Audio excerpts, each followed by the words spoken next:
in the Derby, to sit where he did and not panic and still reel in the leader. He knew he had practically, the equine version of a sports car under him.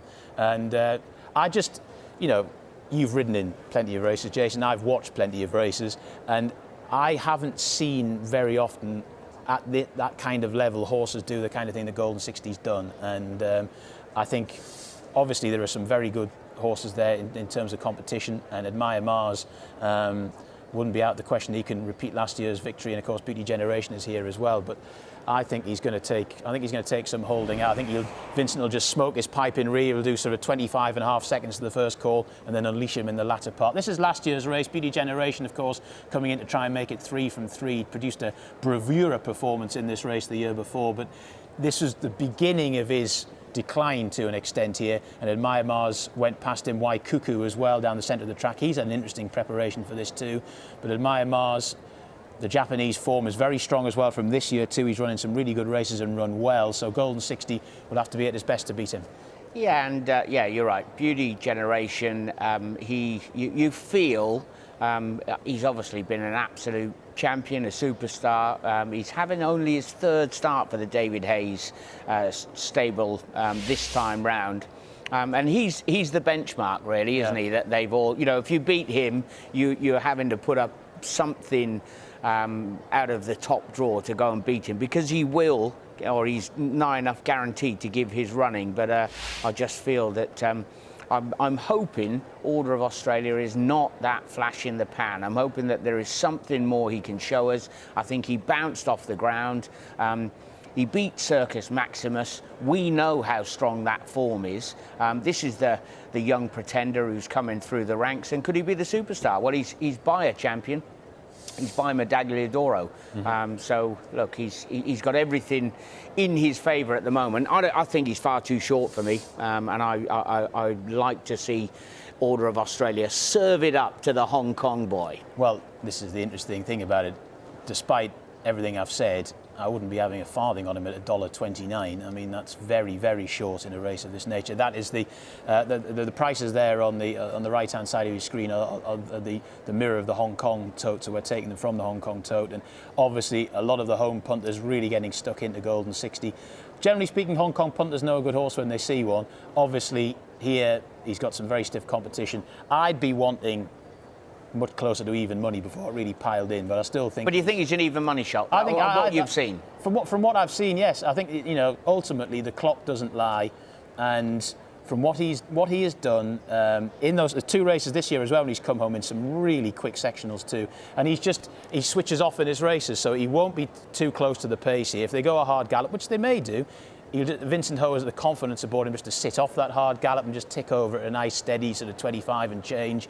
And then when he's done that, history shows he can really. So we've focused up towards the top end, right? We know Beauty Generation. We know. Well, right. I've put up my selection. Outside of those, I'm astounded that Romanized is as big as he is on the board. He's completely the forgotten horse in the lineup.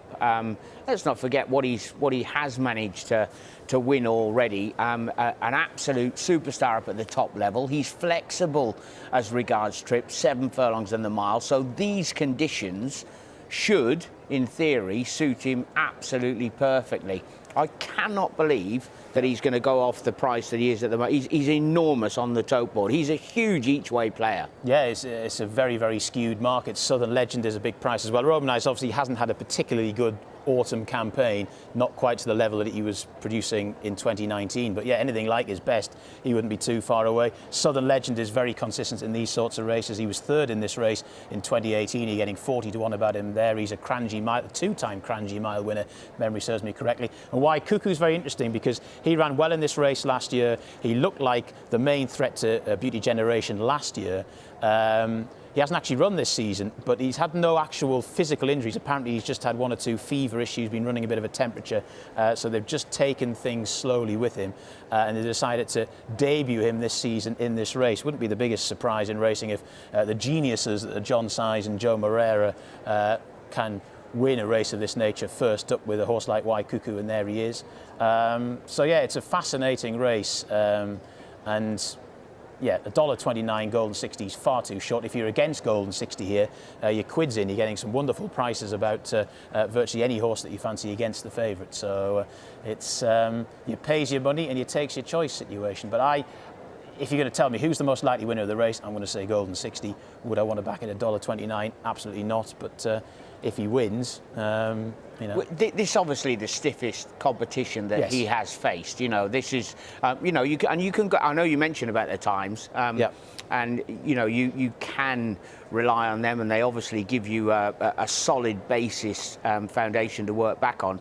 But also run style and drafting and your not just your position in the race, whether you've got your nose in the breeze, whether you know different conditions as to how the track is actually riding. So there are a huge amount of factors to take in. Well, I think from stall 7 he'll just get out, and then, I mean, he's generally speaking over a mile. He's a sort of mid-division to get back horse, so he'll get out, and then Vincent will just sort of let him settle, you know, a little way off the pace, and then we'll just see from there. But you're right, things can still go wrong. It's a horse race. He might not be at his 100% best today. We will find out very shortly. But like I said, going back through previous renewals of this race, just trying to get a handle on, can this horse handle it?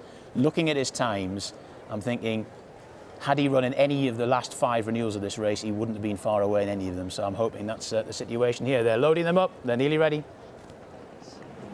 But he's trained by a master. He's got the John Size polish on. Simply Brilliant still out of line, as is the favourite Golden 60.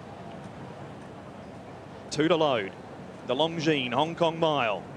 Admire Mars looking to go back-to-back. Beauty Generation is looking for his 3rd, and Golden 60 trying to land on the world stage. Ready for the mile.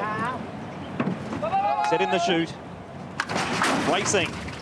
All Romanized stood there and he missed it by 4 lengths, and Mighty Giant wasn't flash away either. Car Star's going to take up the lead as he loves to do. Admire Mars comes over with him. Beauty Generation handy 3rd around Order of Australia. 2 lengths to White Cuckoo from Mighty Giant, who's recovered. He's gone through on the inside from Southern Legend. Well back is Golden 60, and the last 2 Simply Brilliant and Romanized. There's about 12 lengths over the field. Car Star leads last year's winner for Ryan Moore, Admire Mars. 2 lengths away 3rd is Order of Australia. Running 4th is Beauty Generation, and 1.5 lengths 5th is White Cuckoo. Mighty Giant is next on the inside from Southern Legend. Then Golden 60, Romanized, and last is Simply Brilliant, 10 lengths off Car Star. Admire Mars for Japan's a neck away. Beauty Generations dropped ahead. He's beautifully relaxed 3rd around Order of Australia. 1 length away White Cuckoo from Mighty Giant, Southern Legend. Golden 60, he starts his run up 3 wide. He has 5 lengths to make up from Romanized and Simply Brilliant. Car Star, Admire Mars. Beauty Generations up at them 3 wide. White Cuckoo, Golden 60 outside of the 5. Admire Mars leads. White Cuckoo, Golden 60. Beauty Generations going a big race. Golden 60, he's hit the front now. He's half a length on White Cuckoo. He goes full beast mode. He's out by 3, Golden 60. Southern Legend runs on. This equine wrecking ball has demolished another field. Golden 60 beats Southern Legend and Admire Mars. Then White Cuckoo. Next in Beauty Generation. Mighty Giant, Order of Australia. Simply Brilliant, Car Star, and Romanized has run last. Well, that's probably his toughest assignment to date, certainly this season, and he's won it easier than he won his first 2 races. That is a really, really good performance. Wonderful call from Mark McNamara there as well. He's a wrecking ball. He's certainly, well, Vincent Ho's ridden him like he was on Pegasus here, because he's gone 3 wide round the turn, sitting a long way off the pace. They went 25.18 to the first call. That's the leaders going 25.18, so they're not really tanking along, and he's sat chilly, and he's absolutely thrashed them. And again, he'll have gone well under 22 seconds in the final 400 metres there. And it's fair to say that I do think sectional times matter. There's been a little bit of conjecture in the media about whether they matter or not, and certainly in this situation you can get a pretty good handle on whether this horse could do this today, and he has. Southern Legend in 2nd, Admire Mars for Ryan Moore in 3rd. Yeah, for the trainer as well. Lucky Bubbles was a previous champion that he used to train, probably the first good horse that he ever did train. This, though, undoubtedly is the best he's had through his hands. That, from a visual point of view, was spectacular. If you were to have the tracker on there, the ground that he covered and the way that he made his move into probably the quickest part of the race around the outside, he is by far the best in that lineup. We're off for a break.